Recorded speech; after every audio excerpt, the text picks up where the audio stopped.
Hey everyone, I'm Megyn Kelly. Welcome to the Megyn Kelly Show. We're going to talk parenting for a minute.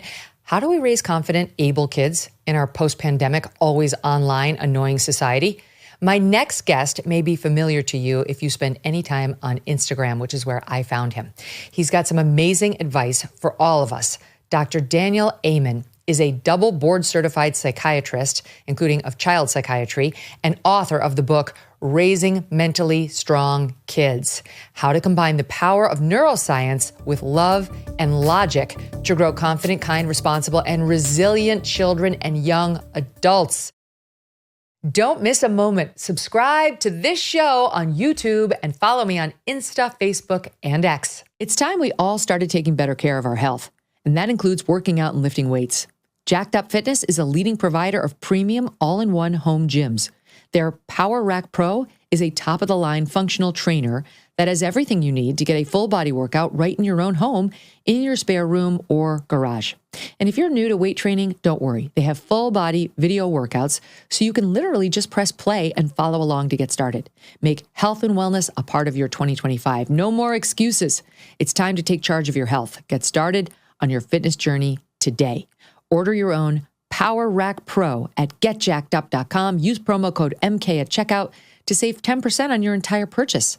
Again, that's getjackedup.com. Welcome to the show, Dr. Amen. Great to have you. Hi, Megan. What a joy. I've followed your work for a long time. I'm a huge fan. Oh, gosh. Thank you for saying that. Likewise. So I always love your posts. They always make sense to me. I always get like an additional pearl of wisdom that I didn't have before. The one that made me say, could we please book him, please get him on the show, was one in which you were talking about, this is the condensed version, today parents do way too much for their children and they steal their self-esteem. You are making the point that you may think you're doing all the household chores or whatever it is. In our neighborhood, all the parents drop their kids off at the bus stop. Like, what? Right? I mean, back in my day, we had to walk to the bus stop and wait for they sit in these beautiful SUVs and whatever. You may think you're helping or being kind to your child, and you are making the point that's a you thing. You're doing that to make yourself feel good, and you are stealing something important from your kid in the process. Let's kick it off there. Well, because parents are working so hard, they often have this tremendous guilt about not spending enough time with their children. And so they do, thinking it's somehow benefiting them, but really it's building the parent's self-esteem by stealing your child's. There's this great study out of Harvard where they followed kids literally over 70 years, looking at what goes with health, success, and longevity. And the only thing that went with self-esteem was whether or not you worked as a child, whether or not you had a paper route or you had chores at home, or you actually, like me, I had a job.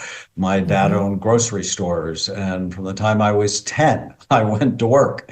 And what working does is it boosts your sense of competence, and competence is directly related to self-esteem. So if you're solving all of your children's problems, they don't feel competent and thus don't feel very good about themselves. No, I see this with parents all the time where they solve their child's problems, not necessarily speaking about homework, but just the kid comes up with, well, this kid did this to me. And rather than teaching the child how to think it through, they say, this is what you should do. And I think a lot of parents enjoy the dependency that results from that.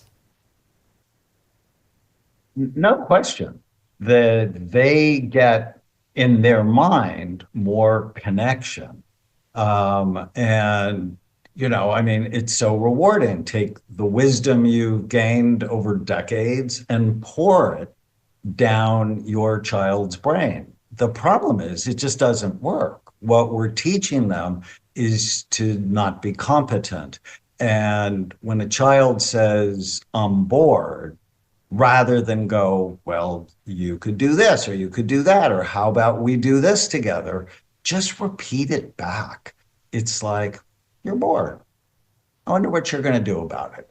And then be quiet long enough for them to generate their own solutions.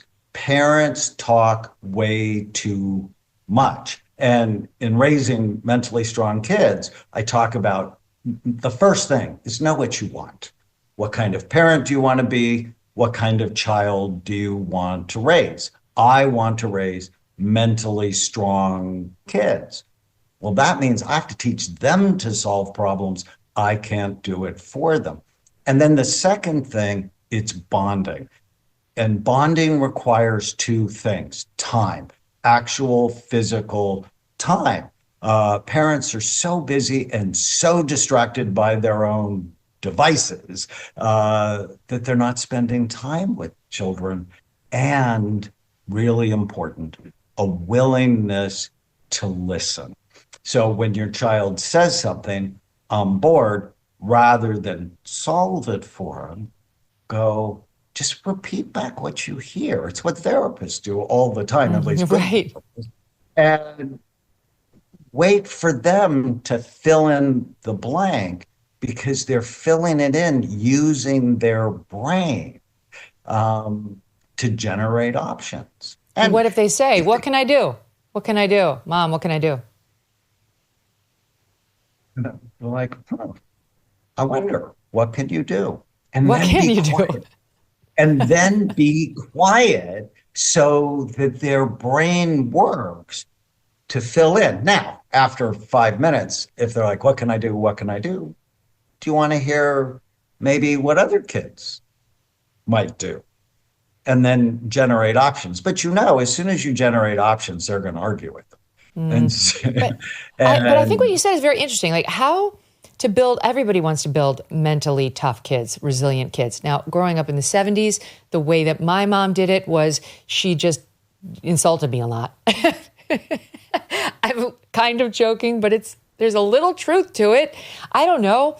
She didn't coddle us, is my point. Never coddled us. And she never told us we were good at something that we weren't good at, ever. So I always had a very keen sense of what was an actual skill versus a fake skill. You know what I mean? I never overjudged my capacity for something.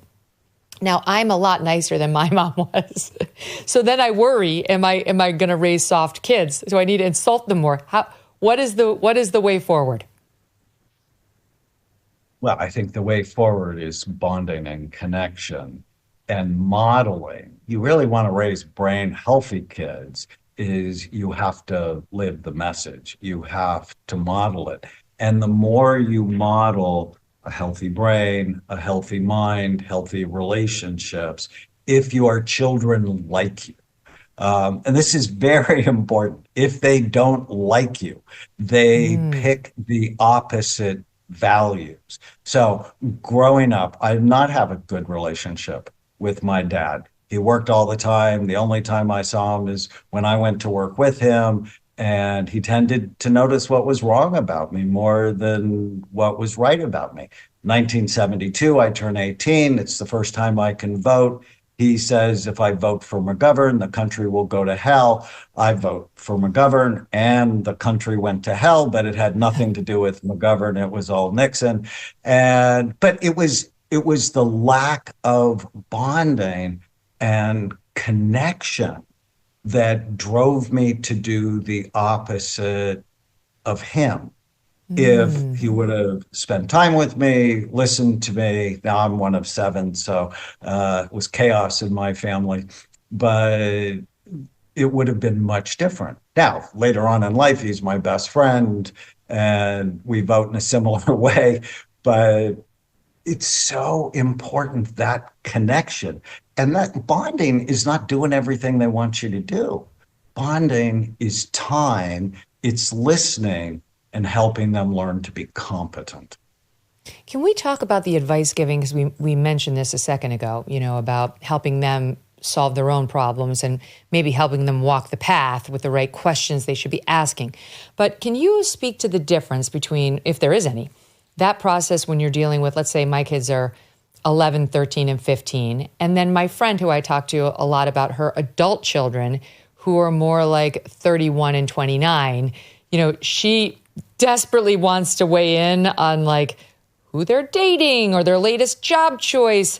And I'm over here like, I wouldn't, not at that age. But at my ages, I think you do have to be more vocal about your opinions. I don't know. Am I wrong? Well, I think always default to firm and kind.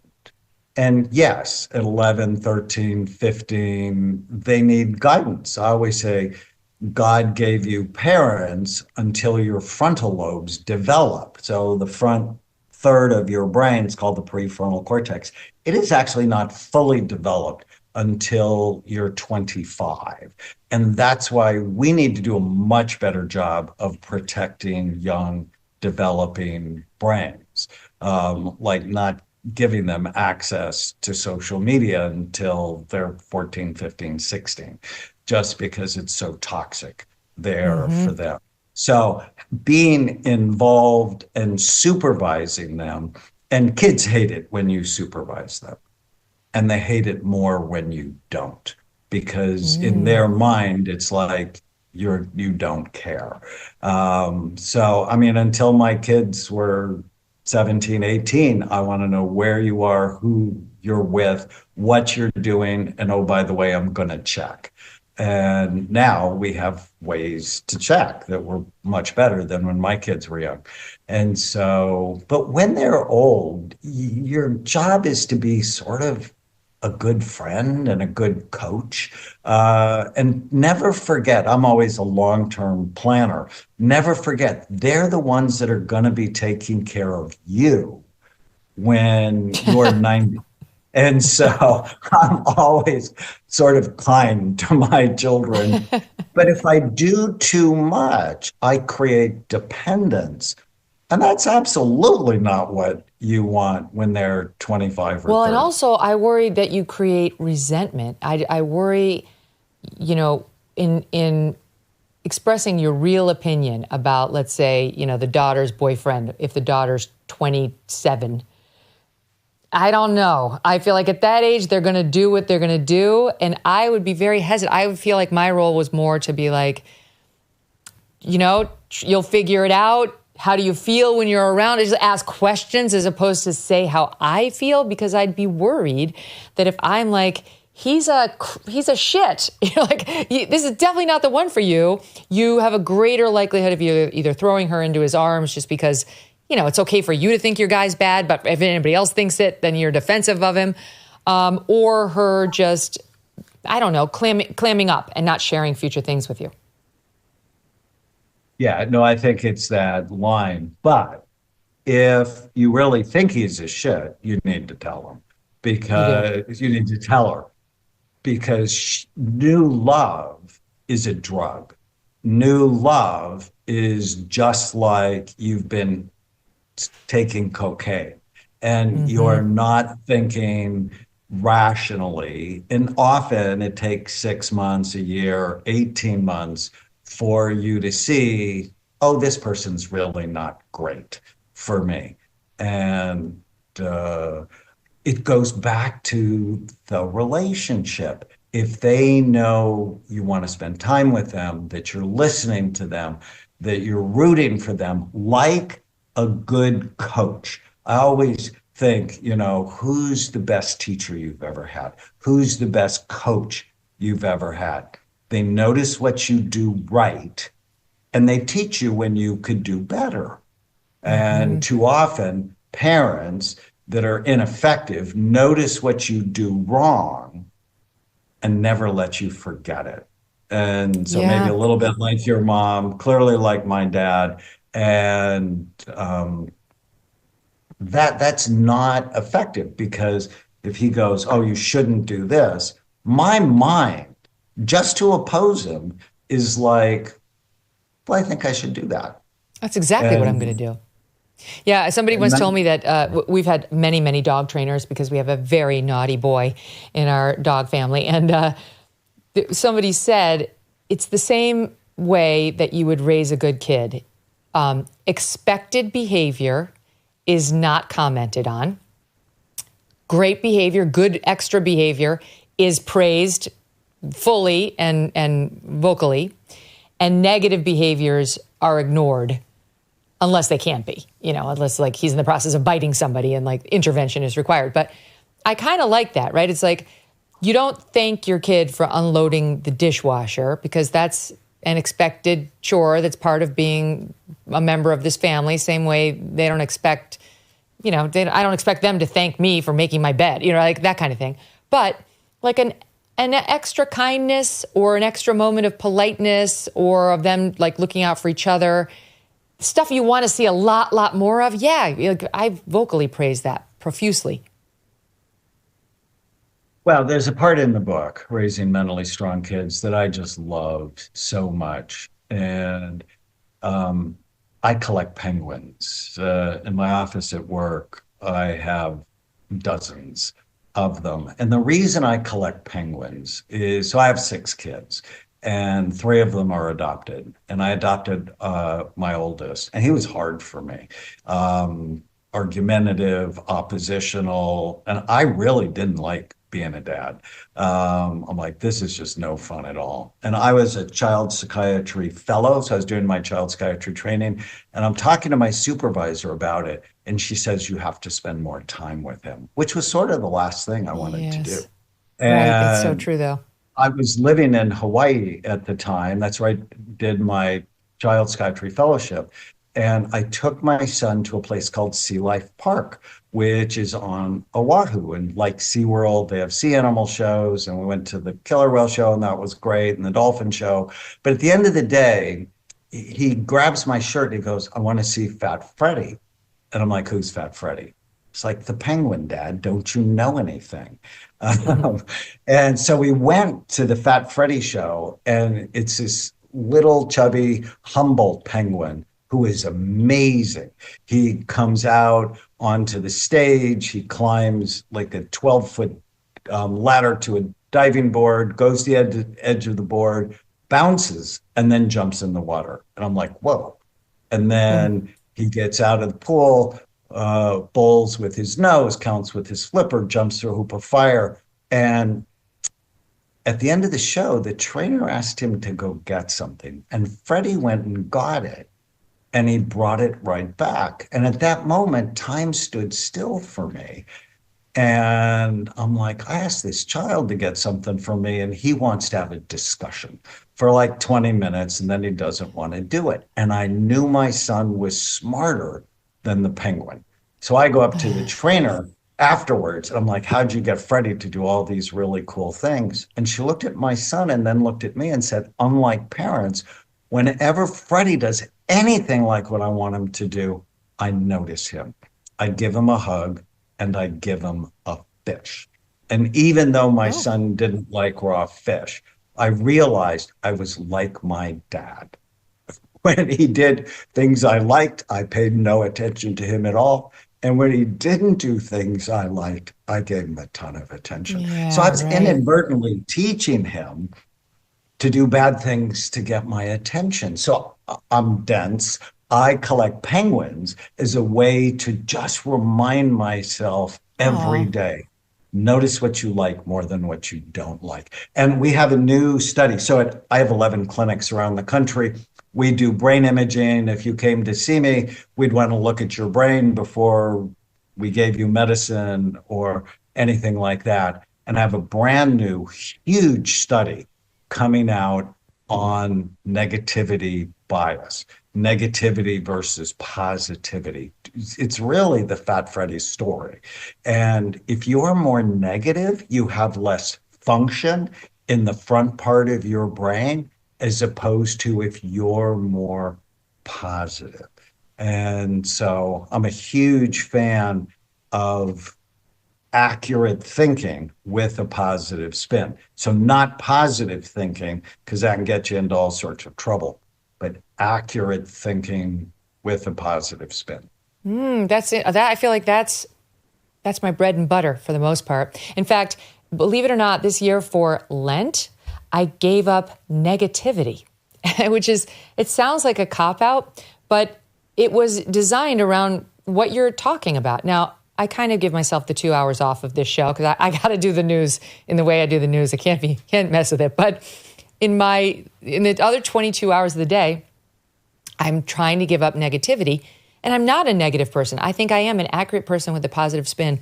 And but I have noticed now that I've made a point of it, how many times I'll say, like, oh, I can't stand that, or that sucks, or we played the game padel over vacation, which is not paddle and it's not pickle, it's padel. It's big in Europe.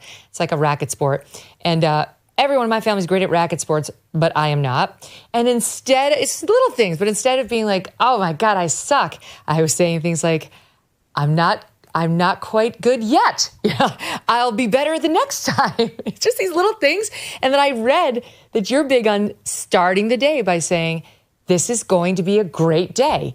And I've been doing it. It's just these little pick-me-ups, Doc. They actually have been making a nice difference in my life.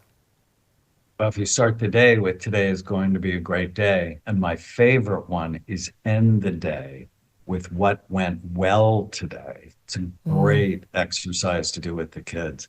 But when I go to bed at night, I say a prayer, and then I go, what went well today?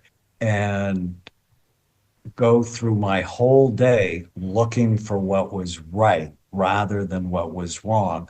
And the bad stuff shows up, but I'm like, nope, this is not your time.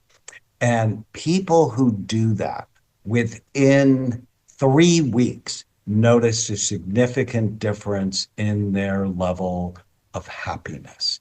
And imagine if you just do it with the kids. Whenever you have a meal together, it's like, hey, what are you looking forward to today? Hey, what went well today? What you're doing is you're training positivity bias in their minds. And my wife, Tana, she and I do a podcast together, and we just did a big podcast on negativity versus positivity bias. And her mom died just about a year ago. And both she and I noticed she was more negative, and that's what grief does. But as she worked on it, what she said is, I find the micro miracles in my day. Even the little things, like I make her a cup of brain healthy hot chocolate every night. And she's like, just the first taste is a micro miracle. And it's a practice that you can do. And, the most effective way to raise mentally strong kids is you be mentally strong yourself. And that's why I'm so grateful you follow me on social media, because that's the whole goal. I was just at the White House, and I hate the term mental illness. It shames people, it's stigmatizing, and it's wrong. These are brain health issues that steal people's minds. The brain, physical function of your brain, creates your mind. And so as your brain is healthier, your mind is just better. And so getting our food right, exercise. And I love we're talking about coordination exercises, because people who play racket sports live longer than everybody else. People who play football and soccer live less long than everybody else. I did the big NFL study when the NFL was sort of blind. It had a problem with traumatic brain injury in football. I scanned and treated 400 NFL players. And what we should be doing with kids is playing racket sports. And I think one of the best things my mom did with me, she's great at ping pong. And I played table tennis growing up. And I love table tennis. Those are the things to do with kids rather than put them in soccer or football, where on average every year they get a concussion. Right. Oh, the table tennis is hilarious. It's great. My kids love it. They're very good with all rackets. They have the Doug Brunt, my husband's hand-eye. I don't yet have it. Maybe this will be my year, but I have dreams of secretly going to the ping pong place. There's a table tennis place not far from where I live, and like saying I'm working out or something else. And then in the summer, when we really play a lot of it, busting out my ninja skills on my kids and bam, showing them like they're like those Olympic with the, it's great to watch. Even my 11-year-old has to go easy on me now because he's so good at it. But that's interesting with the table tennis. Before we leave this topic, what is a brain healthy hot chocolate? Tell us all, everyone wants to make it now. It's so good. But before I do that, get a coach. Go to the usatt.org, United States of America Table Tennis Association.org. Get a coach. Okay. It's okay. The more you work it, the better you will become. It's a cerebellar function, which is a very critical part of the brain. And if you didn't develop that when you're young, you can totally develop it now. So brain healthy hot chocolate, raw cacao, organic raw cacao, unsweetened almond milk. Heat up the almond milk, put a heaping teaspoon of raw cacao. There's a company I like, no financial connection to them, called Sweet Leaf. They make 11 different flavors of stevia, and their chocolate is unbelievable. And put in a couple dropperfuls, put in a blender.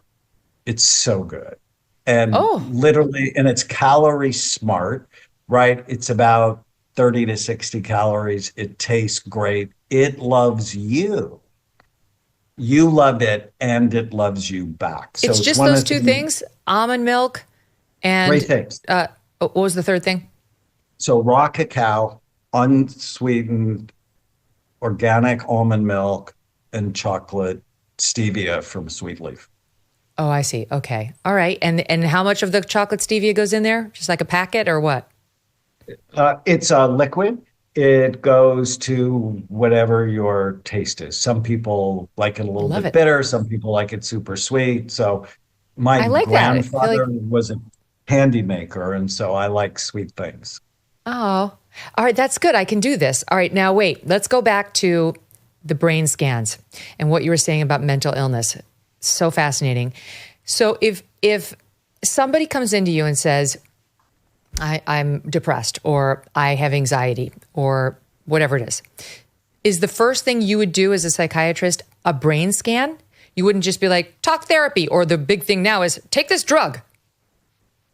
Well, how would you know unless you looked? So I'm a double nobody looks. Psychiatrist, and I belong to the only medical specialty that virtually never looks at the organ it treats. And so for the last 34 years, we've been doing a study called brain SPECT imaging, looks at blood flow and activity, looks at how your brain works. And Megyn, literally, it has changed everything in my life. How I diagnose my patients, how I treat myself. If you date my daughter for more than 4 months, I'm going to scan you because I really want to know. We have a poster. I don't know if you heard the president at the Department of Justice, but he's about a conversation he had with the Mexican president. And it's like, well, why doesn't Mexico have the drug problem we have, even though you're selling us the drugs? And they have a very vigorous drug education campaign. Well, as soon as I started scanning people in 1991, I'd take a healthy scan, and then one of my marijuana users, cocaine users, alcoholics, their brains look so bad. And we put it on a poster and called Which Brain Do You Want?, which now hangs in about 100,000 schools, prisons, churches around the world. It's like the real reason not to use drugs is they damage your brain. Alcohol is not a health food, and marijuana is not innocuous. We have to stop lying to the American public and go, these are not good things. But the first thing you have to do is get them to fall in love with their brain. And that's what the imaging did for me. It's your brain is involved in how you think, how you feel, how you act, how you get along with other people. And when your brain works right, you work right. And when it doesn't, you'll never live up to your potential. So now you go, drugs damage the brain. And why would you ever damage your potential unless you were self-defeating? So what could you see in a brain scan that would change the way you would help somebody coming in with any one of those things or other things people see a psychiatrist for?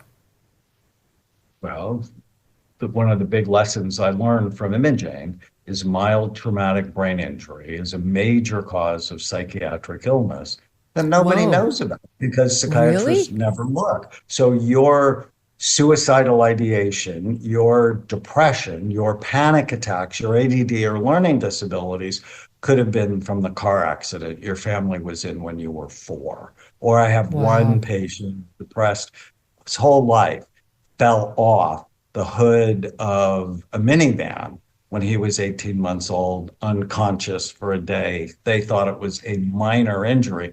Years later, I could still see it.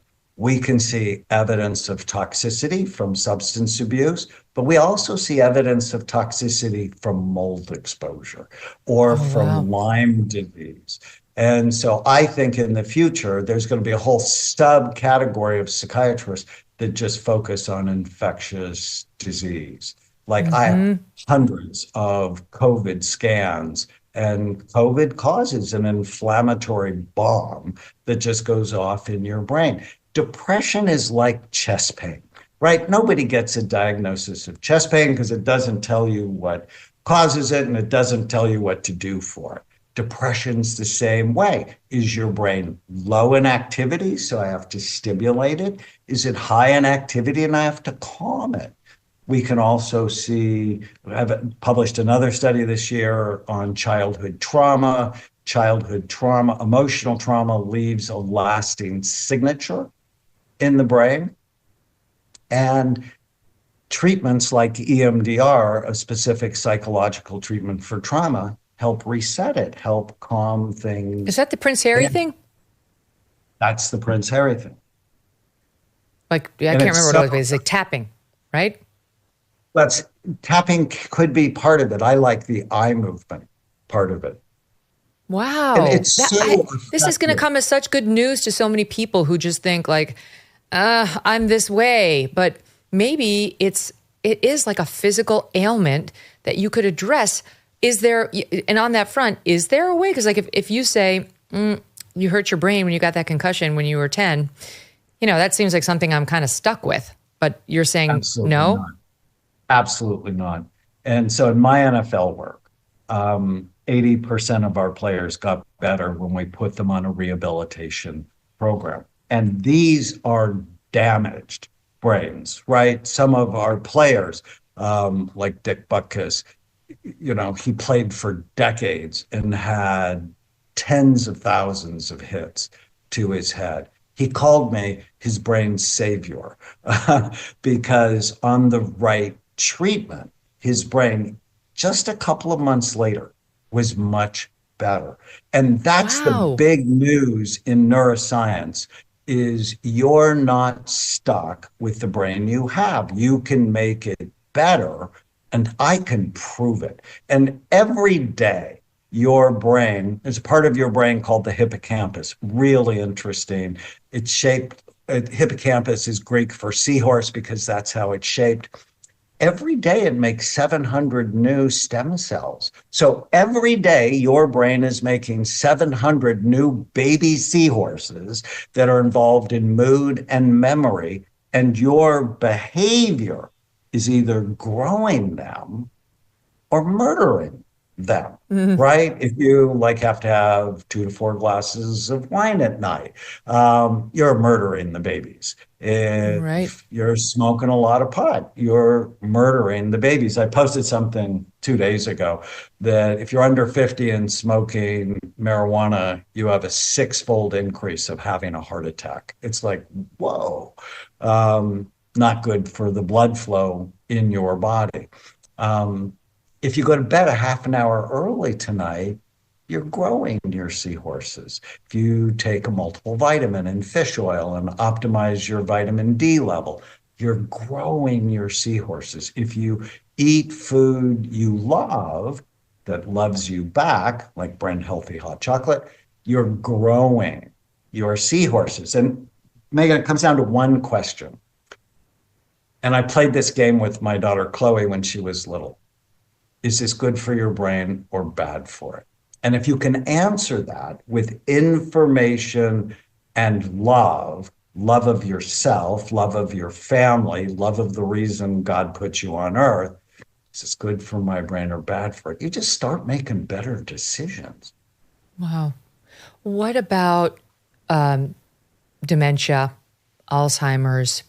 When you do these scans, when somebody comes in, is that, I know there is some sort of a test that can show you that now, but do you see that? And to me, it's just such a scourge that we haven't figured out how to prevent or heal, stop, cure those problems. So many people, 6 million Americans, right, have Alzheimer's. It's a crazy number. Yeah, estimated to go to 15 million Americans by 2050.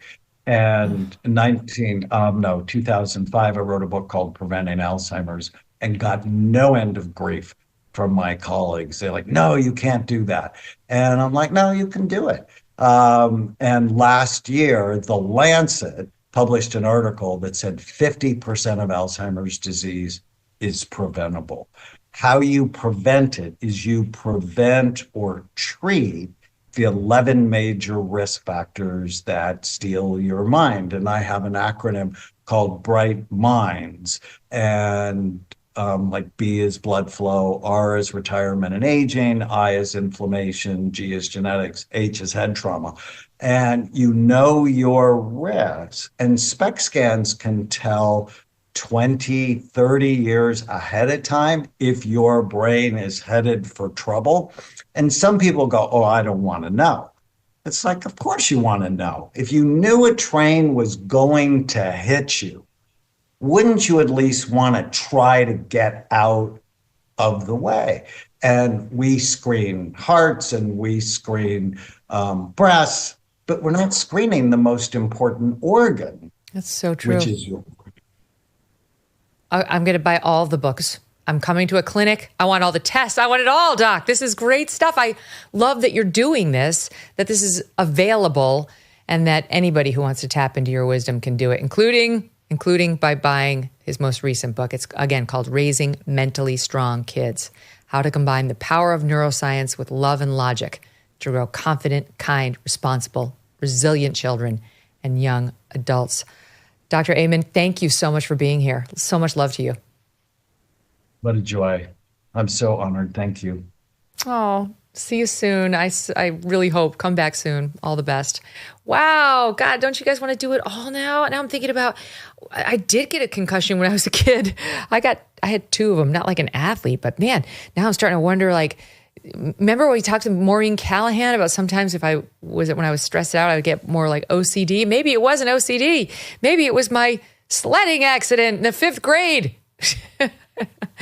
This is fascinating stuff. He's great. You can see why I liked him so much, and you should follow him on Twitter. Just search for him. I mean, on Instagram. He's terrific. He's well worth the price of admission over there.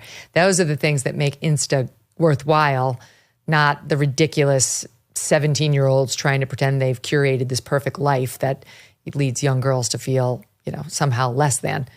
As you know, my kids are not on social media. As they get older, it's going to get more challenging. It's already slightly more challenging just with those around them. They're literally the only ones in their grades now who are not on it. I know it's eventually going to happen, right? I don't think there's any human in America who hasn't been on social media to some extent, but I'm postponing it as long as I can and invite you to join me in this process. You don't go out and buy a life jacket when the boat's already sinking, and you don't buy gold when the economy's already collapsed. Clearly, others are heeding this advice as gold hit all-time highs already this year. It's not too late for you, and you could have Birch Gold help you diversify into physical gold. Birch Gold specializes in helping you convert an existing IRA or 401k into a tax-sheltered IRA in physical gold for no money out of pocket. One recent 5-star review said Birch Gold was, quote, knowledgeable, helpful, non-pressure. Get your free info kit on gold by texting the letters MK to the number 989898. There's no obligation, just useful information. With an A+ rating from the Better Business Bureau and countless 5-star reviews, just text MK to 989898 and let the experts at Birch Gold help you secure your future today with gold. 4 years after the fatal shooting of cinematographer Helena Hutchins on the set of the movie Rust, the movie's finally set to be released. This week, we learned it will hit theaters in May. Many questions remain about what happened that fateful day, October 21st, 2021, and a new documentary explores the events in detail, the events that led up to the accident, with the cast and the crew who were there. The doc is called Last Take, Rust and the Story of Helena, and it's now available on Hulu. Here's an emotional clip from the documentary of the director who was also shot, Joel Souza, finding out about Helena. That night, I've never before or since had a moment like that where I'm laying there and I have this, wound in my shoulder, and I'm sort of, I remember thinking that night, I'm like, I hoped I didn't wake up the next morning. There wasn't a why about it. I just felt so devastated that I just thought, maybe this is a good place for it to all stop, And I did wake up the next morning. The director of the documentary, Rachel Mason, joins me now. Rachel, welcome. Thanks for being here. Hi, Megan. It's really great to be here. Thank you for having me. What an extraordinary film and what a project. My gosh, it must have been very hard to put this together. What drove you to do it? Well, thank you for that. I appreciate it. It was hard mostly because Helena was a great friend, and she was an awesome human being, a great person, a mom. And the way that I know her is because my son and her son went to the same daycare together. And there's not too many moms that I work well with and know in the industry. And so her and I had that really incredible, rare thing that can happen every now and then when a person connects with you on every single level, because our kids would hang out, and then she's just such a talented DP that we worked together. I would direct things and she would shoot. And as you know, there's also not that many female DPs, directors of photography. So when she died, her widower, Matt, actually asked me to make a film about her life and death. And that's how this all happened. Oh my gosh. I mean, when you heard about this horrible day, because as a civilian, not involved with anything on the set, I remember it. I remember where I was when I heard this. I was like, what? You were so bad. So can you just tell us, how did that affect you as somebody who is her dear friend? I imagine at first you're thinking, wait, it can't be my friend. Like, what movie, what cinematographer? Right. Oh yeah, no, it's actually, it's still, even now, this surreal, unthinkable quality of it is there, because it's not just the layers of shocking, twisted, the last time anything like this ever happened was Brandon Lee, in terms of a set with a gun that a person was, injured and killed with. So that just made no sense. And then there's this celebrity factor and this giant global news story as well. And then the reality of Helena, who's a person with so much life left. There just was no world in which this could even be true to me. So yeah, it took a very long time to process the reality of it. So I remember hearing that they were going to complete the movie, not your documentary, but the movie Rust, thinking, no, there's no way. And I thought for sure that her widower, Matt, would not want that, but I had it exactly backwards. As you explore in the documentary, he did want it completed, and so did Helena's mom. Can you talk about why? Well, I think this is one of those things as well that, from a distance and from news coverage, if you were following the story and only getting certain bits of information, this is what I love about documentaries, is that you really get the opportunity to speak to people on every side and have nuance and change the story based on what is really going on. And so when we met with Helena's mom, she had spoken to Helena just before she died. And Helena herself told her how excited she was about this film and how much she wanted to finish the film. And her mother said, every film Helena has touched matters to me, especially this last one. Like, we want to finish it. This really is important.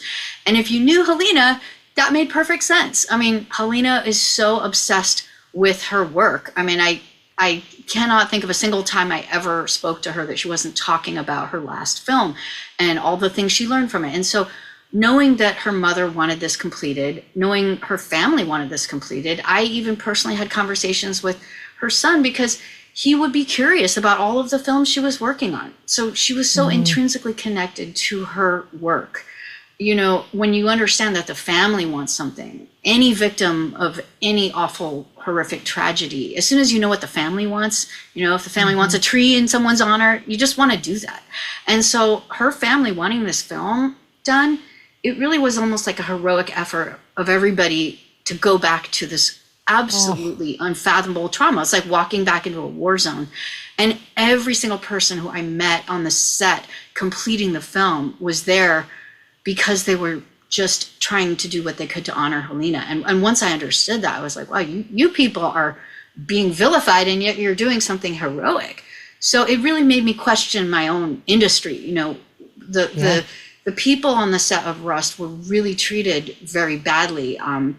People were thinking of them as sort of like, wow, this is so shameless. You know, you're just finishing this film. And it was so wrong. They actually had every reason to be worried for finishing the film because they could be blacklisted for association with Rust. And so they were willing to do it because they cared about Helena. Do you know how they decided to handle the scene in the final cut of the movie?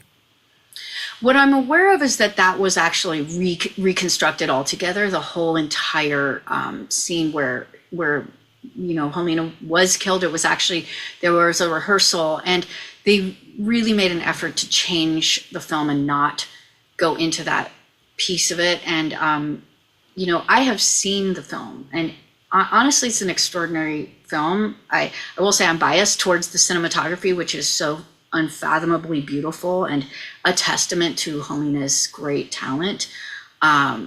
But I felt, you know, it was a really sad, painful film to watch, but it was really actually magnificent as well because the crafting of the film was absolutely amazing. And the director, Joel Sousa, is really talented. And it was so, I can't even imagine how hard that film, it's hard to direct any film. It's really, really hard to direct a film. And especially with all that emotion and everything going on. It right. is and where he too was shot. I mean, he was shot with the same bullet, right? We believe it was the same bullet that hit both Joel and Helena, fired from Alec Baldwin's gun, which was supposed to be was not supposed to have live rounds in it, but did. And one of the big mysteries of this case in the criminal proceedings that have gone down is how did that live round get in there? How did it get in there? And what was supposed to be a dummy round, as I understand it, this is one of those guns where you can see the bullets. And so when you bring out this said gun, a prop gun on a set, you need fake bullets that look like real bullets. That's why they call them dummy rounds. They're not exactly blanks. They're something else. And the armorer somehow had a weapon supply in there that had live rounds mixed in with dummy rounds. And that is how Alec wound up shooting Helena and Joel with this one bullet. The real debate legally became, did he pull the trigger? He said no. Then the FBI and many experts said that's not possible. He had to have pulled the trigger.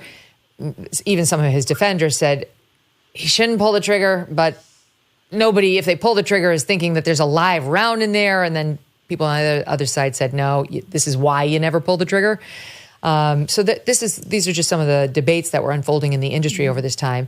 The armorer, Hannah Gutierrez Reed, is the daughter of a very famous, respected armorer in Hollywood, but she did not have that level of respect. And you delve into kind of how she got this job and some of the safety questions that came up around her performance early on.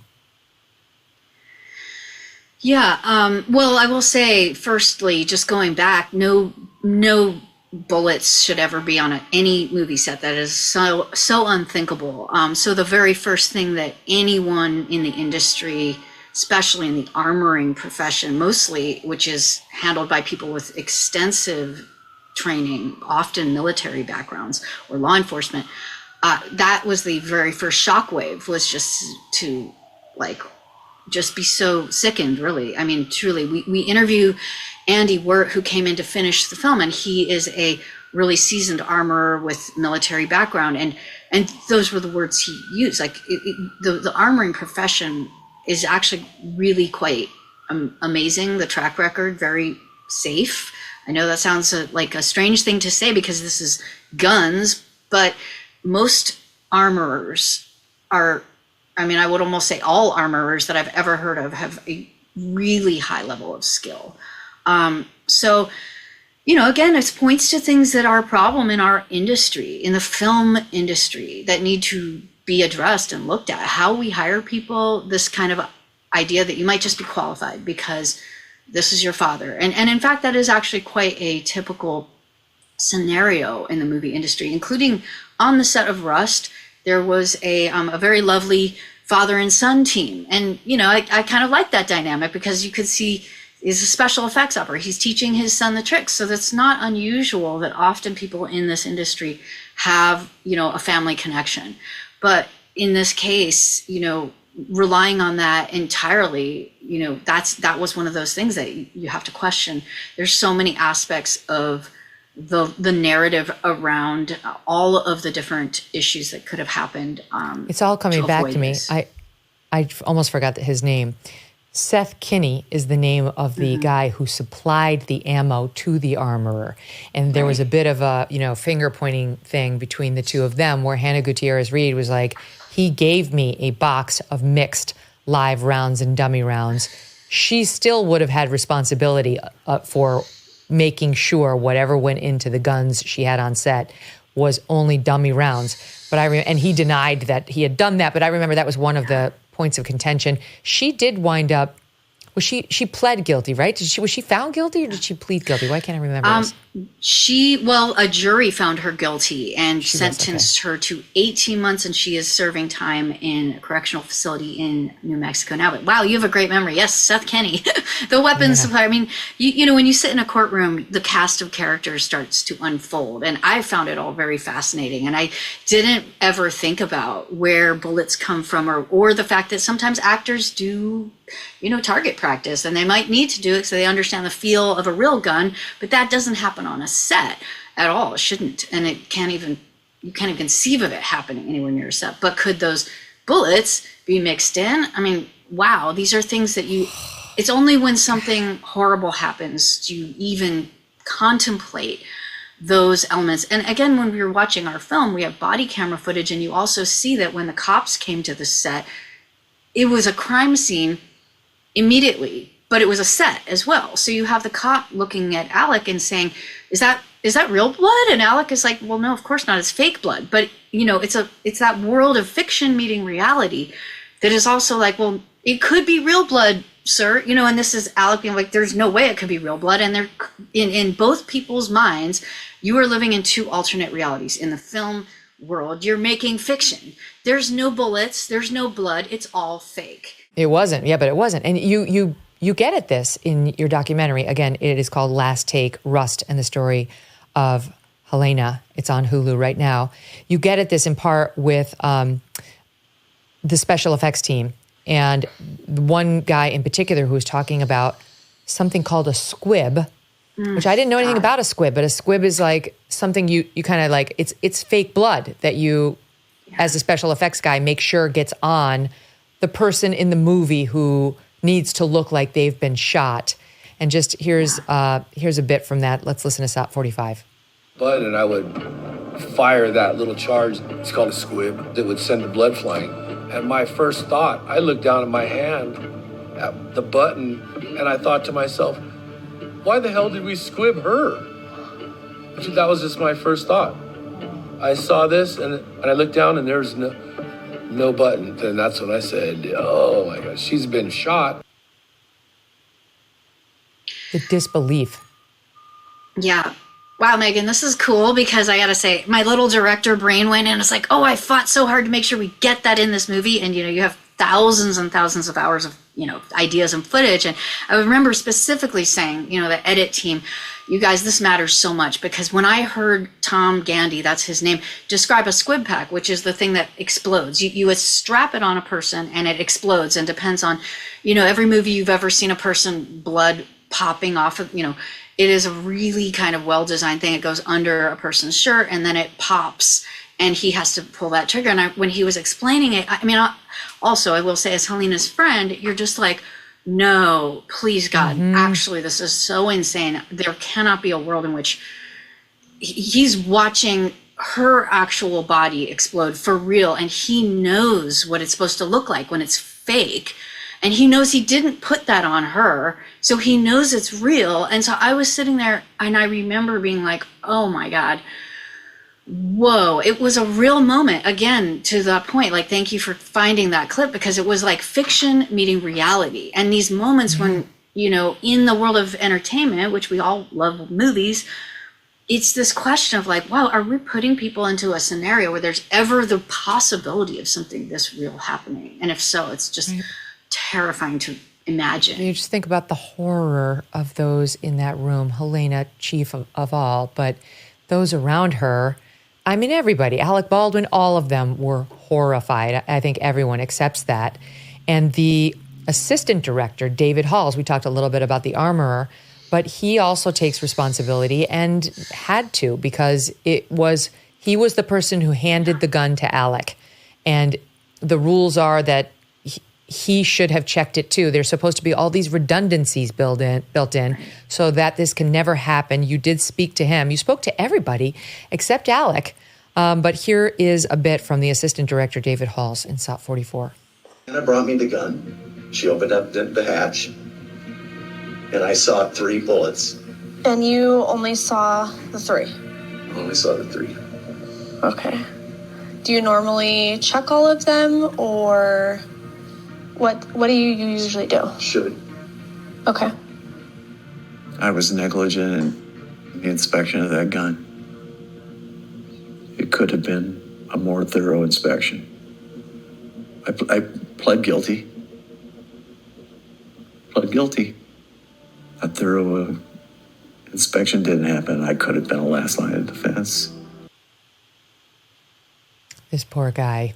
I'm just watching that, and you know what I'm thinking, Rachel, is like, it's when people say it wasn't my fault, it was someone else's responsibility, that we all pile on, that we are the ones saying, no, it was you. Yeah. When you hear a guy like that, you have the opposite instinct. You know, you want to relieve him.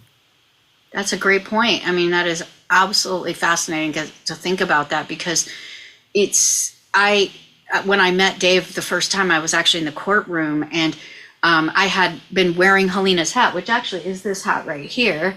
I wore this hat on every interview, and this was the hat she wore on the set of Rust. And so he recognized it right away, and he came up to me and just started crying, and just like the pain that I experienced immediately, you know, seeing a grown man cry, like just that level of pain. It's truly astonishing. And I remember feeling like, you know, initially I was like pissed at all these people. I'm like, what the hell are you guys like? But then as soon I was like, oh wait, this was an unfathomable, nightmarish accident. And this guy has to actually live with the image in his head of what we're seeing in the film is, you know? There was a moment in which he could have stopped it. But I mean, it's like the armorer, if we presume, as she says, that she did shake the bullets, because it should have been a different shaking sound from a dummy round versus a live round, is what they said. If she really did do it, who knows if she really did do it, but if she really did do it and she wasn't able to determine the dummy from the live, could David really have done it? I mean, not an ammo expert. You know, we have redundancies, but we're probably thinking on most of these sets, they're mostly unnecessary. We're really kind of just making sure there's not like an obvious problem, and this wouldn't have been. The stuff with the crew really jumped out at me. I know she was crew, obviously she was part of the crew, but as somebody who's been not an actress but on camera for many years, you get very close to your crew. And the crew guys are like truth detectors. Like they just, if you're a bitch, if you're a nightmare to work with, they know. They just know. And these guys clearly loved her and loved working with her. And we pulled this clip of a guy named Jonas Huerta from the camera crew, who also seems to be taking responsibility. You know, it's like all these good guys are like, it was on me, it was on me, it was on me. We pulled a little bit of that in SOT 43. And the moment Helena arrived, all of our hearts dropped because she looked like blindsided. She did not understand what was going on. She's like, "What's going on?" We're like, "We're leaving. Like, we're done." Like, she's like, "I don't understand. Like, it feels like I'm losing my best friends." And our monitor wasn't working, and she had to see the frame from the Steadicam. And I was like, "Well, if I was there, I could have put her monitor out of harm's way. I could have, I always made sure that she was out of the danger. Like, anytime the gun was pointed, I would make sure that monitor was safe." Oh, Yeah. he walked off along with many others that day because the set was riddled with safety concerns. Well, one of the things that I pointed out is that everybody basically feels some level of survivor's guilt. And in discussing a second ago, the idea of the different stopgaps that exist so that, you don't have a gun without being checked 1 or 2 times, you also never should be standing in front of the gun. And so his trauma comes from the fact that one of the protocols that exists is actually that you have a monitor, and Helena should have never been where she was, but because they had walked off, he didn't have a chance to set that monitor up. And so he goes back in his mind and just lives with this awful feeling, which of course he shouldn't be feeling, like actual real guilt. It would have, someone else might have gotten shot in a horrible other way if there was real bullets. But, looking at these different reasons for everyone, feeling these feelings, you can see there's sort of a cascade of things that led to this happening. And I will say, interviewing the guys that walked off, they had quite a few different things they were making noise about on the set. And it's great. Like, you see the reality of I'm saying crew. Yes, I'm glad that you know what it feels like to work with crew, and in a way, it's like the behind the scenes, the backbone of every single thing. And we're doing even now. There's producers, there's people we rely on deeply, and yet no one ever sees them. So I was happy to be able to reveal that world, because people only ever see the actors and see the main people on screen. You mostly don't even know who your favorite DP is and what they look like, but that's a really talented. That was her world. Those were her, Right. Frontline workers. And I'm sure they were affected probably more than even the cast by her death. On the subject of Alec, he was charged, and then ultimately the charges were dismissed with prejudice, which means that we're done. He's not going to get charged again. He has a reality show with his wife, and she spoke to the effect this whole thing, the shooting, obviously he was holding the gun, to the almost criminal prosecution, to just the public aftermath and all of it. And here's what she said on their TLC show recently. Everyone who is close to Alec has seen his mental health decline. He was diagnosed with PTSD. And he says, if in his darkest moments, if an accident had to have happened this day, why am I still here? Why couldn't it have been me? What do you make of that, Rachel? And why do you think he did not speak with you for this documentary? Well, gosh, that's the first I haven't been paying attention truthfully to his reality show, but I was aware of it. And so hearing that, I will say there's just this agony of PTSD that exists, and it's very real. And there's every single person does have that. And I did actually speak to Alec myself.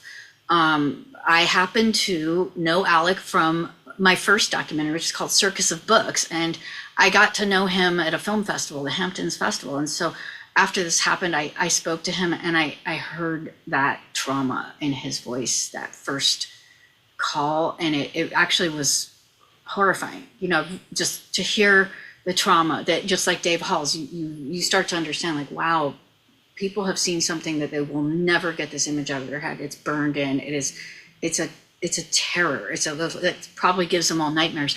I had to deal with the loss of just my friend, which is not anything small. It's huge. It's vast. I'll never get over it. But they had to deal with seeing something that only exists in horror movies, or just like cops and people on And the I mean, battlefield he had to see. deal with the horror of actually having caused it, using that Holding term the gun. Yeah. just as a matter of fact. I mean, he definitely caused it. So the film, it doesn't have a villain. Do you think, having made it now, like, who is to blame? Like, on what do you blame the death of your friend?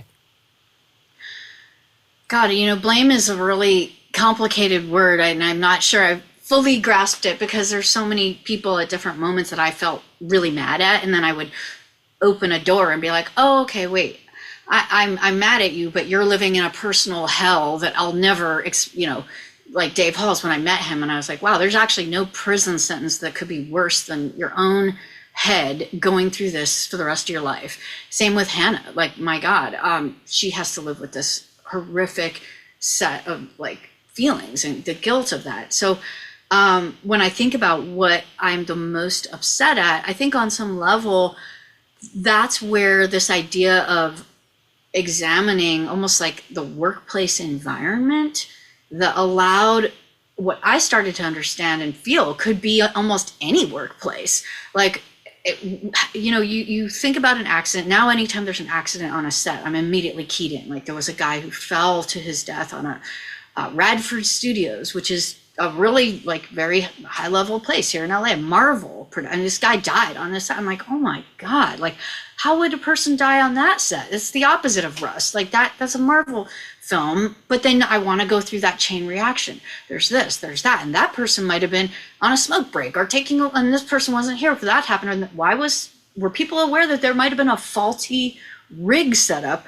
Oh yeah, people knew about this thing. You read about it, you understand, like, okay, so just like on an airplane where it won't lift off the ground until you have all the cross checks, I really feel like the same thing has to happen for a movie set. Like, you cannot say go until these cross checks exist. There can't be a way in which there could be a gun at all that could be just in a position where it hasn't been checked, where an actor happens to have it in its rehearsal and people aren't, that was part of the other problem. There were so many different levels to this scenario.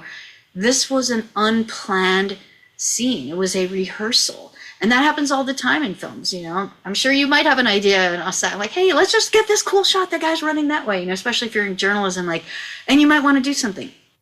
Well, there's this sort of spur of the moment act that can happen. And when you're dealing with, it's not just guns, but like explosives, stunts. I spoke to the guy who actually worked on the Harry Potter film. He was Daniel Radcliffe's stunt double, and he's permanently paralyzed. There's actually a good documentary about him called The Boy Who Lived. And I wanted to understand, oh my God, like, you got hurled against a wall going like 80 miles an hour, like you could have died. You're permanently paralyzed. This horrific nightmare accident. So we're in this pressure cooker environment. People are going fast and they don't know each other very well. And I think those are some of the things that, when I think of what I got the most angry with, it's like, where are the additional checks? How can we make this better? In fact, that's a line. Was it a money problem? I mean, that's what we read in the news, Yeah. is that it was underfunded, basically. They were trying to do it too skinny. That's one of those things what I'd have to question as well. Was it just a money problem? Because again, I'm looking at other film sets where, they had plenty of money and someone died or got killed or had an accident. And it's more about the decision making and the communication gaps, as far as I can tell, because sure, you can save money here, but the decision to, again, get a lowball armorer, as Tom Gandy says in our film, that's one of those decisions. But it's one of many decisions. So when you look at this scenario, it wasn't just that. And I think that's part of the issue. Do you, maybe this is a weird question, but whenever there's tragic loss, especially if someone at a young age, and a mother, a wife, I think it's natural to ask why. What good could possibly come of this? Why would God allow this? Is there some greater meaning that's been gleaned from it? Will the death save lives? Like, is there any answer on that? That's the big question, Megyn. And I've went through that every single minute of every day for the last 3.5 years, because not that I would want anyone to die, but like I think about this as like, my God, of all people, Helena had everything going for her. And Rust would have been the film that was going to launch her whole career. She was up for enormous jobs. And also, you know, I'm speaking to another woman in an industry that is heavily dominated by men, especially just like the powerhouse ones. You're like, I want you to, you're going to succeed. Like, I knew it. There was no doubt Helena was going to get an Oscar. She was going to be up there with the top.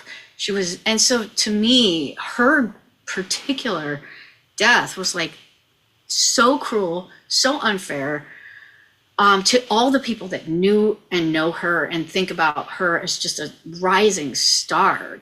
I wonder that. And I think, and that's part of why I think the things that continue to allow her to be spoken of, like this great opportunity right here, thank you, to speak about her, to speak about what happened, those are all things that, yes, and I think of like, okay, can we make meaning from this? Is that possible to do? It's, you know, that is something I would wish I could trade this all for her in 2 days, like 2 seconds. Nope. I would much rather have her.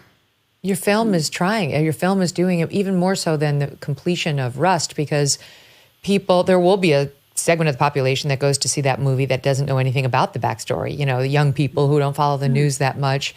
But if you watch this documentary, you will know her, you will learn some lessons about safety and redundancies and so on, how things can go terribly wrong. And I'm sure there will be a lot of industry people who are way more interested in your product than in the final movie. They'll probably see both. And maybe they will learn something because you chose to take this on, as painful as it was for you as a friend. So hats off to you. I mean, literally hats off to you. That's a sweet story about her hat.